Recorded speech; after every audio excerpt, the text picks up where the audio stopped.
right, Arizona. Thanks for joining us again. My name is Josue Romero, and this is the Silicon Oasis Spotlight. Welcome back. I am stoked to have here with me an awesome guest. Please introduce yourself. Yeah, Mike Maunu from VITAEUM in North Scottsdale. And Mike Maunu, you knew I wanted to know how you pronounced your name, so there we go. Okay, I love what you're building because you've actually pitched at one of our pitch nights before. And I've actually told several people about it, been bragging about it. But this spotlight is for you today. So, Mike, tell us a little bit about your background and how you got into tech. Sure. I've been building companies for 50 years, believe it or not. I started at 17 when I took over my biological father's construction company with 20 employees, union jobs, building and scheduling and everything in Southern California. So I started very early on. Over the past 50 years, I've probably worked with 75 different businesses in about 50 different industries, either as a business coach, owned my own companies, but I also owned a digital marketing agency that started in 2005. So I was a very early adopter, actually 1997 with the internet. And my first software product was a Y2K test and fix in 1999 that we launched the old school way with CD-ROMs like AOL, where you would give them out and it would make your computer Y2K compliant Oh, no way. with a subscription model. So it would fix it for 30 days and then you would have to pay us $29.95 in order to keep it. And one of the interesting things we did on the marketing side was we changed the Windows startup screens on the system. So it would say powered by Coca-Cola or whoever. That's so cool. And then if you remember in the old days of Internet Explorer, you had 5 little drop downs, which they pushed, you could access different websites and stuff like that. So we actually sold those drop downs to different companies. And we were one of the first ones to use push technology and actually push messages to the desktop. What? Yeah. That's, oh my gosh, that is so cool. Okay, keep going. And then there was the big pushback that it was invasive, it violated everyone's privacy. And so we had to cut it out. I mean, the whole industry back then was, oh no, because that was first introduction to the internet, or www. So that was one of my early tech, but my earliest tech goes back to actually probably right in 1983. I was a commodities broker in Southern California, and we sold gold and silver, rare coins and everything. Wow. And at the time, so you'd be on the phone with a client and he wanted to buy 5,000 ounces of whatever it was. You had a market price, and then you would have to tell them, here's how much your deposit would be, here's when your break even would be, here's when you would have a margin call, here's how much it would be. And you'd have to be doing all that in the calculator. So me and another guy that was kind of a techie, at the time these were the first Radio Shack calculators, but they were actually a computer. So it was very small like this, but you could program it.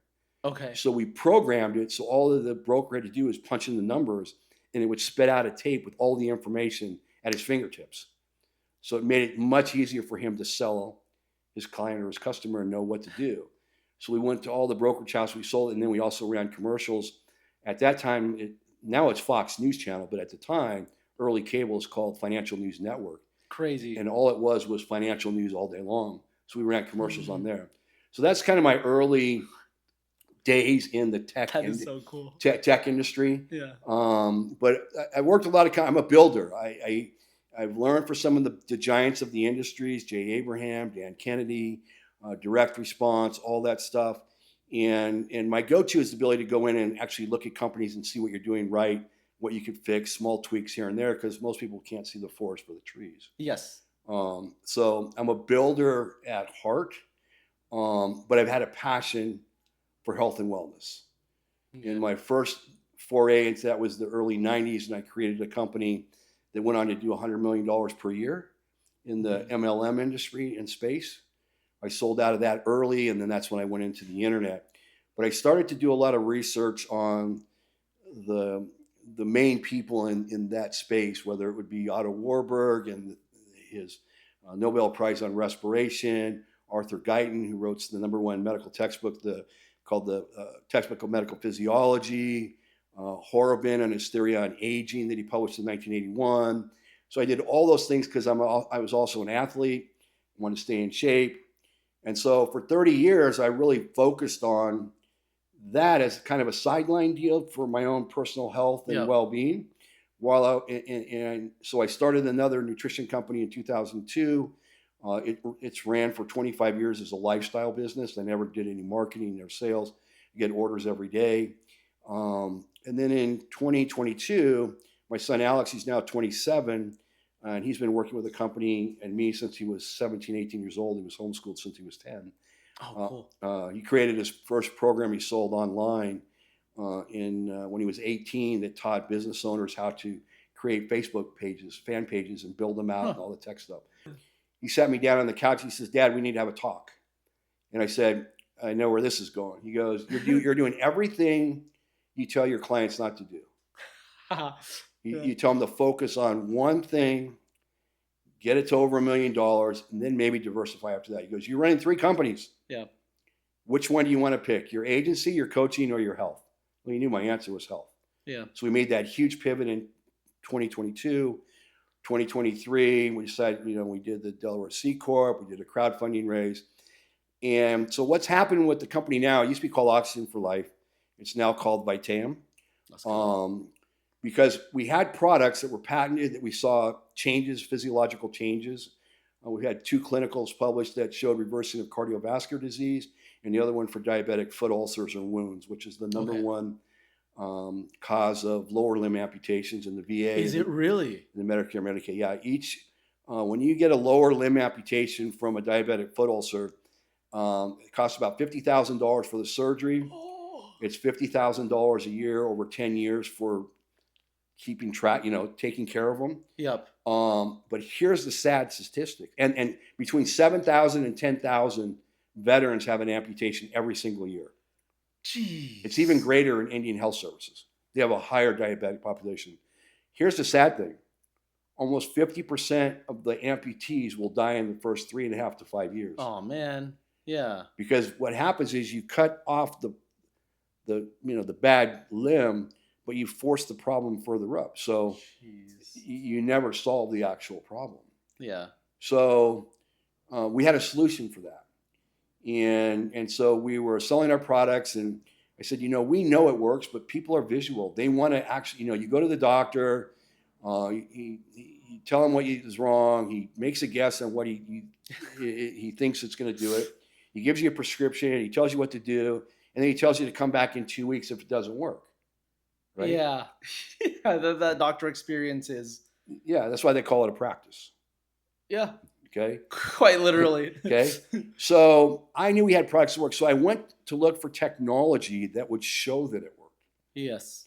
And I found a technology called thermography. And it's been used for 45 years, thousands of published studies all over the world. And it had been cleared here in the United States for a few companies, but it had never been embraced. The technology had never actually gone anywhere. And so I signed an exclusive licensing deal from a company in South Korea, got the machines imported. I got the machine because I knew that we can do an image. It's non-invasive. You just stand in front of a camera that takes the pictures and it shows up pretty colors and it will diagnose. Oh, I can't say diagnose. It will show patterns. Anyway, they'll show micro perfusion. You have to be very careful because a simple word means one thing to 100%, the FDA, yep. And it means something different. And a doctor can say it, but you can't because I'm trying to sell a medical device. Yep. Anyway, so we would be able to take the images, put them on our products, and bring them back in 30, 60, 90, 120, and show them improvement. Mm-hmm. So you could visually see it, and they would know it was working. So I went and filed these patents that would I be able to do this with AI. And what year is this now? 2025, August of 2025. Okay, cool. Nice. So we filed the provisional. 2 months. Good amount of progress. Sorry, I'm going to cut you off. From 2022 to 2025, it's working, figuring out, working with the FDA, getting to this point. Go exactly. Ahead. So then in 2 months after I filed, a huge trial data was published with 49 studies over 30 years that showed infrared imaging works. It could detect diabetic foot ulcers. It helps with cardiovascular. It helps with all these different things that the body, it can see. You can't see, but it can measure the temperature of the skin to know where the problem is in the body. Whoa. Whereas if you go get your blood pressure, you get blood work done, yes. Pulse, it may tell you something's wrong, but it doesn't tell you where it's wrong. Okay. Yep. Uh, Yep. the house is on fire, but what room is the problem? Where is it at? We don't even know where Where's to the leak? right. Where we don't know where to start. Well, with infrared imaging, you know where to start. Interesting. You see it immediately. So this article that came, or this published data over 35 years, validated the three things that needed to be fixed in the industry that had been published earlier that no one ever solved. But yet I put all three of them into my provisional patent. That's awesome. So that saved me having to prove why this technology worked. And then after that, there's been 10 other convergences. The federal government just dropped $200 million to figure out a way to measure what we can already do. Yeah. That's Okay? crazy. And Go ahead. Sorry, yeah, no, it's okay. Yeah, I think about all the money that is spent, all the resources that already exist, and all the people out there who could solve something like this. And this is why I love hosting this podcast, Mike, because the last guest, right? I think you said you saw the last episode. That could have been built anywhere in the US. Most of these things. And then someone in Arizona literally goes, I'm going to solve that. And then they start, and then it starts working. So go ahead. Congratulations. Yeah. But yeah, go on. Yeah, so people always ask me, well, why hasn't anyone done it before? Yep. So in our deck now we have there's 5 points, because 5 years ago you couldn't have done it. A year ago you couldn't have done it. Everything had to align, from the published studies that were done that validated this technology works, to the sensors are better for the cameras or their instruments, to the FDA. This is the big one that I saw the writing on the wall. The FDA softening of what's called software as a medical device, non-diagnostic, clinician in the loop. Yep. And the cost to build AI. All we're trying to do with our technology is validate that the machine can show when you're getting better and when you're getting worse, and when you stay the same. And we do compare that against blood markers that show inflammation. When you draw blood, you can tell someone's got inflammation. So we do an image, we draw blood, we match the two up, and over 6 months or 4 months, if we can track those improvements, we submit that to the FDA. So we're not trying to get it approved for a certain disease, but if you do that, it's way longer, it's way more studies, it's way more money. We're trying to prove the machine works, which we know it does because it does outside the US. Yeah. But we have to satisfy the FDA's requirements here. Exactly. So when we do that, we'll own a whole new category of medicine that never existed before, called the SIVs, spatial information vital sign. I love that because and I know you've mentioned this before, and it's probably something cliche to say, but I think solutions like these should help the everyday person. And a lot of the times, as you've mentioned before, a lot of professionals, let's just say, right? I like to say at least tech, but they live in their own silos. They don't know what they don't know. And it's like, no, you need to take that average person. How can you help them? And this is the thing. A lot of them don't want to be helped. They don't know that they can be helped. But once they see how useful something can and will be to them, more often than not willing to pay for it.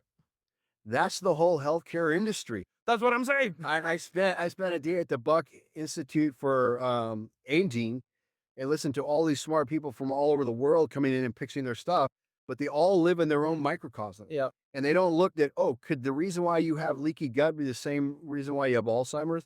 Is there similarities? Because they're saying there are, but okay, so what's the upstream? That's the paper I wrote. Nice. It ties it all Is together. that going to be in the book? No, That's a separate thing. Okay. And we're going to make it easier for the layperson to read in the book.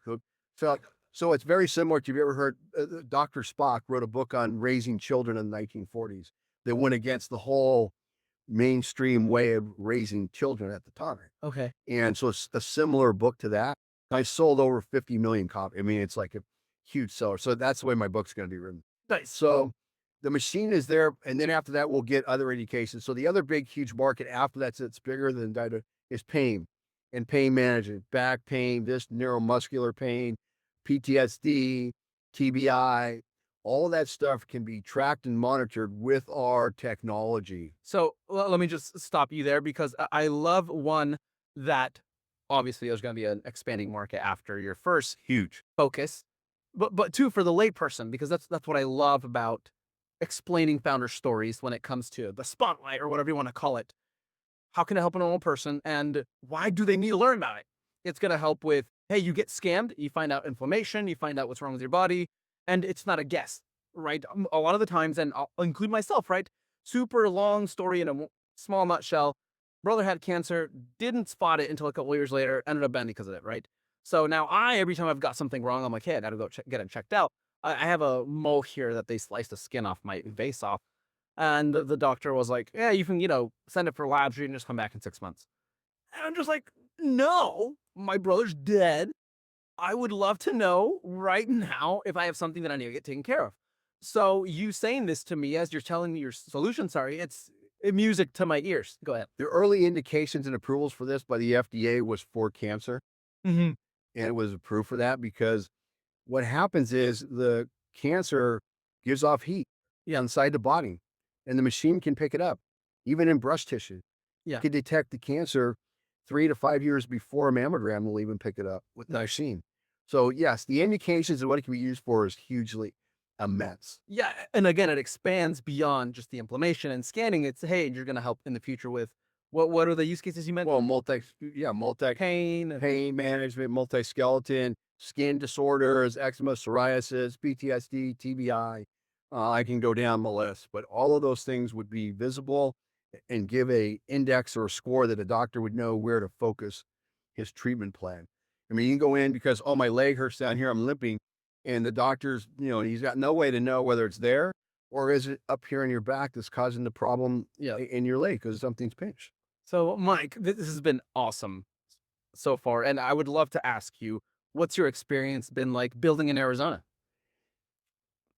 You want the truth? Yeah, honestly, as So- honest as you. So here's the problem for us. Because we're building what's called infrastructure platform, a lot of people can't, and we're not selling a machine or a product. Even the VCs, even the big angel groups, it's not their thesis. Yeah. They don't understand. And I've talked to all the big boys here. I did Tech Weekend. I did the NASCAR thing out at Avondale, and I rode around and talked to one of the biggies from one of the big ventures guys here. Yeah. Because Mike, you're not going to find anybody here that really understands that has that deep tech, med tech, Yeah. FEA time frame that's required for this, because they're LP partners that invest in their funds. They need to get paid back. You don't know when Yeah. it runs. So there's all these things to consider. And then I went to Silicon Valley and I met all the ones that, you can go to every coffee shop or whatever, and you can meet somebody, someone that has access to capital. I've done that a couple of times. I'm working some of those. So we have a $1 million raise we're doing it right now with $15 million pre-money. So we're working on that. I work with a huge venture fund, a medical venture fund back east, a guy who runs a hospital too.